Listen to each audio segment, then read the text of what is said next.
Assalamualaikum guys, selamat pagi. Hari ini saya akan membahas tentang hidup minimalis. Alhamdulillah setelah saya menerapkan hidup minimalis selama mungkin hampir setahun mungkin. Alhamdulillah saya mendapatkan faidah yang sangat luar biasa, manfaat yang sangat banyak. Di antaranya saya merasa lebih tenang, merasa lebih bebas. Kemudian saya bisa mengurangi pengeluaran saya dan pastinya pendapatan menjadi lebih banyak. Kemudian yang paling penting adalah ketika menerapkan gaya hidup minimalis, saya lebih banyak bersyukur atas nikmat-nikmat yang Allah berikan, yang bisa saya dapatkan dan yang saya bisa rasakan. Maka video kali ini saya akan membahas panjang lebar tentang apa itu minimalis dan bagaimana cara menerapkannya di kehidupan kita sehari-hari.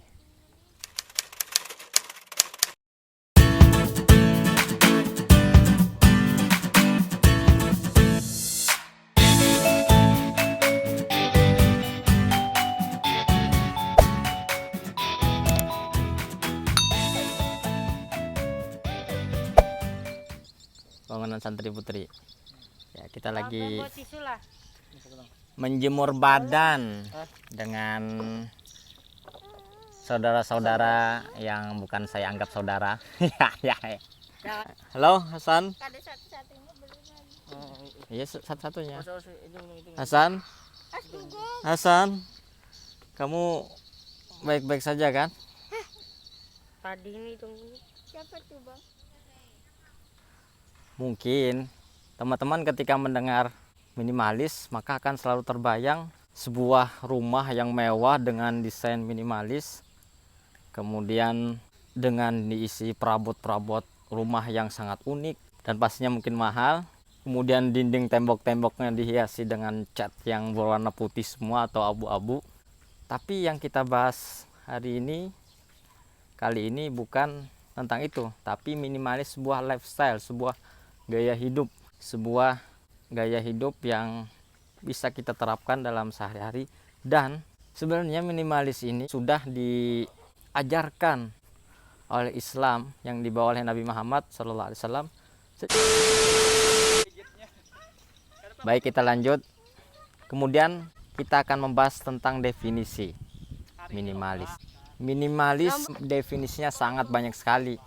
Mungkin teman-teman bisa lihat di Google ataupun di YouTube yang dijelaskan oleh YouTuber yang lain.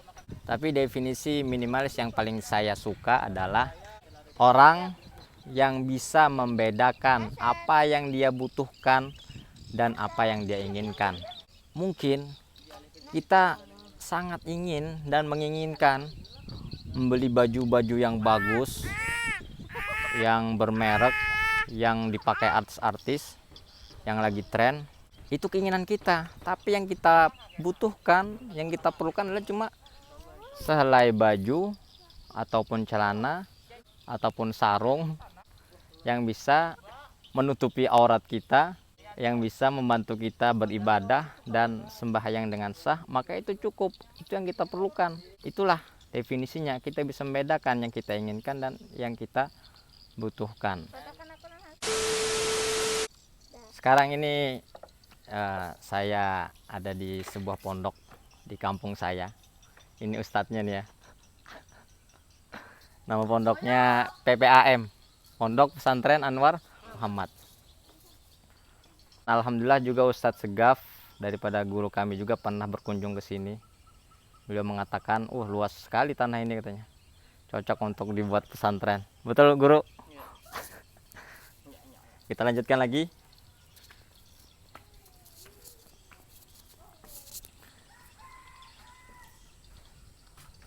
Kemudian apa kaitannya minimalis dengan Islam? Gaya hidup minimalis dengan Islam. Kalau kita mendengar gaya hidup minimalis ini banyak digaungkan dan dikampanyekan oleh orang-orang barat. Seperti orang yang sangat terkenal, pembuat dan pendiri Apple, yaitu Steve Jobs. Dia mungkin termasuk orang yang sangat minimalis. Pakainya sederhana, pakainya cuma kaos hitam, celana jeans, kemudian sepatu yang sama itu saja. Kemudian yang hebatnya adalah handphone yang dia buat atau gadget-gadget yang dia buat itu sangat minimalis sekali.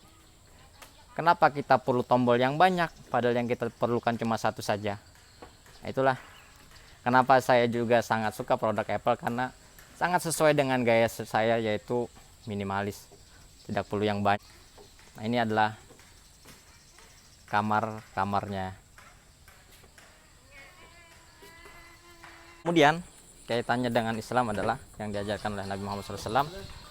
Disebutkan dalam Al-Quran, kulu washrabu wala tusrifu, makanlah kalian dan minumlah tapi jangan berlebihan. Maka ini sangat global sekali, bisa kita artikan juga bukan di dalam makanan saja, tapi dalam segala hal. Jangan berlebihan di dalam belanja, jangan berlebihan di dalam mengonsumsi makanan, minuman, di dalam kekuasaan misalkan, di dalam berpikir jangan berlebihan. Kemudian apa sih manfaat yang bisa kita ambil, yang kita bisa dapatkan dari menerapkan gaya hidup minimalis yang sebenarnya sudah diajarkan oleh Nabi, yaitu hidup sederhana, yaitu cukup sekedar yang kita perlukan di dunia ini. Ya, di dalam Al-Quran disebutkan wala tansa nasibaka minad dunya. Kamu memang harus selalu ingat akhirat, mementingkan akhirat, mendahulukan akhirat, tapi kita juga harus mengambil sedikit daripada dunia. Itulah yang disebut dengan keperluan. Itulah dasar daripada minimalisme yang sudah diajarkan oleh Islam sejak dahulu kala.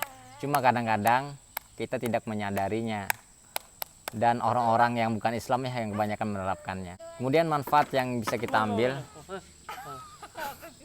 daripada hidup minimalisme adalah yaitu, jadi definisi yang lain yang cocok adalah minimalis itu, gaya hidup minimalis adalah bisa membedakan apa yang bernilai untuk kita dan apa yang tidak bernilai untuk kita. Segi pikiran yang kita pikirkan adalah hal-hal yang primer saja, yang benar-benar berharga buat kita. Jadi jangan pikirkan sesuatu yang tidak bermanfaat buat kita, yang tidak kita perlukan.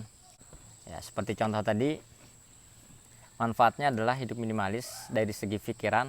Ketika kita cuma memikirkan apa yang penting buat kita, seperti ayah, ibu, keluarga, teman-teman dekat, kemudian muslimin muslimat, maka itu yang lebih berharga buat kita, dan kita tidak perlu memikirkan yang lain-lain, seperti kita memikirkan gaya hidup orang lain. Maka itu akan menyesakkan pikiran kita. Ketika kita membuka Instagram, kemudian kita melihat orang-orang memposting makanan-makanan yang enak, yang lagi viral misalkan, kemudian kita memikirkan, oh ingin juga seperti dia, ingin juga makan seperti dia, ingin juga merasakan pakaian-pakaian yang mahal seperti itu, kemudian foto selfie ya kan, atau jalan-jalan. Ketika kita banyak memikirkan tentang kehidupan orang lain yang bahkan kita tidak kenal, itu menyesakkan pikiran kita, membuat kita tambah stres. Mungkin kita tidak bersyukur dengan hidup kita. Maka manfaatnya adalah ketika kita bisa membedakan apa yang bernilai untuk kita, seperti kita memikirkan diri sendiri dengan ibadah saja, dengan fokus dengan keluarga, dengan sahabat, maka insya Allah pikiran kita menjadi lebih tenang lagi, karena lebih sedikit yang kita pikirkan. Itu yang pertama, yaitu kita bisa menjadi lebih tenang dan menghilangkan stres karena terlalu banyak memikirkan yang tidak penting. Itulah manfaat minimalis yang pertama.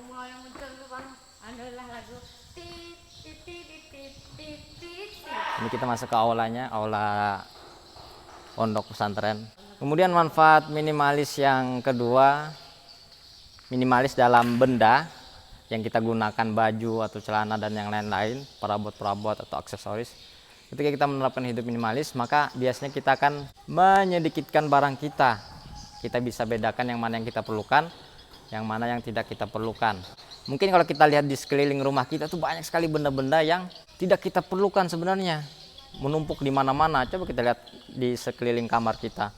Mungkin banyak buku-buku yang tidak terpakai, pulpen-pulpen yang tidak terpakai, kemudian baju-baju yang sudah tidak layak dipakai. Semuanya bertebaran di kamar kita, akhirnya buat berantakan.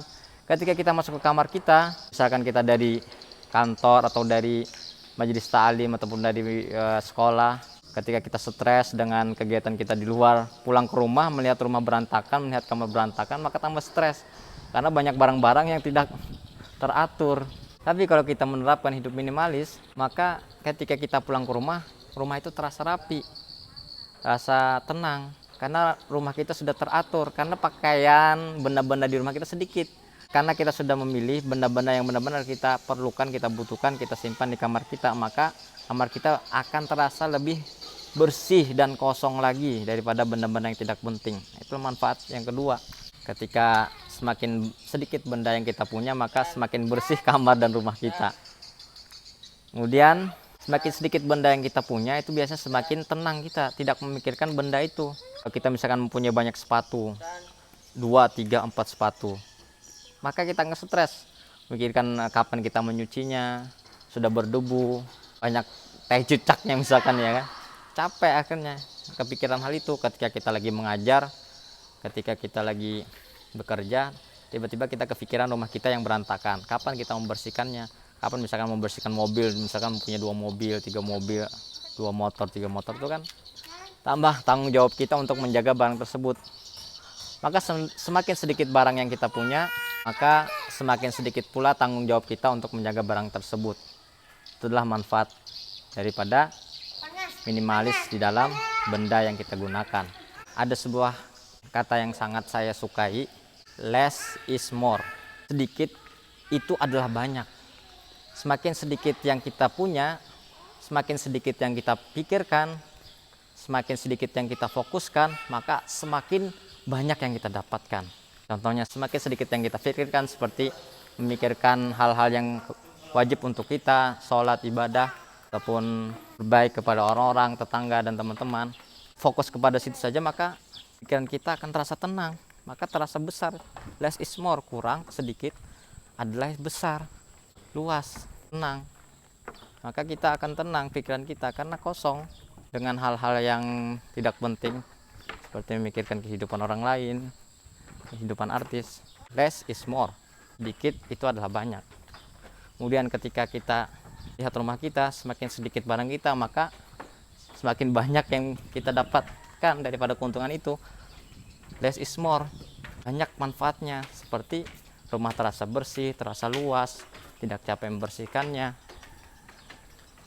Itulah daripada manfaat-manfaat minimalis. Masih banyak lagi, kan bisa baca di buku-buku yang membahas tentang minimalis, seperti seni minimalis atau minimalis ala Jepang, ataupun yang di YouTube seperti film dokumenter The Minimalist.